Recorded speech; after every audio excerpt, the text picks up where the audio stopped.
ഇന്നമൽ ഇൽമു ബിത്തഅല്ലുമി, ശരീഅത്തിൻ്റെ ദീനിൻ്റെ അടിസ്ഥാന ഇൽമ് അത് പഠിച്ച് തന്നെ നേടേണ്ടതാണ് എന്നാണ് ഹദീസുകൾ പഠിപ്പിച്ചിട്ടുള്ളത്. ഇമാം ഇബ്നു ഹജർ ഹൈതമി റളിയല്ലാഹു തആല അൻഹു അവിടുത്തെ ഫതാവൽ ഹദീസി അടക്കമുള്ള ഗ്രന്ഥങ്ങളിൽ അത് സംബന്ധമായി വളരെ വിശദമായി തന്നെ എഴുതി വെച്ചിട്ടുണ്ട്.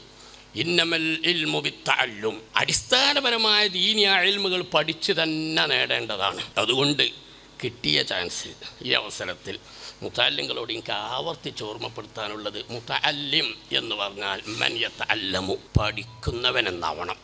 മർമ്മം പഠനം തന്നെയാവണം. പഠനത്തിലാവുമ്പോൾ അതിലൊരു കൂടുതൽ ആവേശം കിട്ടാൻ വേണ്ടി, അതിൽ നശാത്ത് കിട്ടാൻ വേണ്ടി അതിന് സഹായമായ മറ്റു കാര്യങ്ങളിൽ സമയം പോലെ ഇടപെടുന്നത് തെറ്റാണ് എന്ന് ഞാൻ പറയുന്നില്ല. പക്ഷെ അതൊക്കെ തഅല്ലുമിൻ്റെ ദീനി ഇൽമിൻ്റെ പഠനത്തിൽ ആവേശം കിട്ടാനും അവിടെ ഒരു അലസത വരാതെ കൂടുതൽ ആവേശത്തോടുകൂടെ മുന്നേറ്റം നടത്താനും വേണ്ടിയാവണം.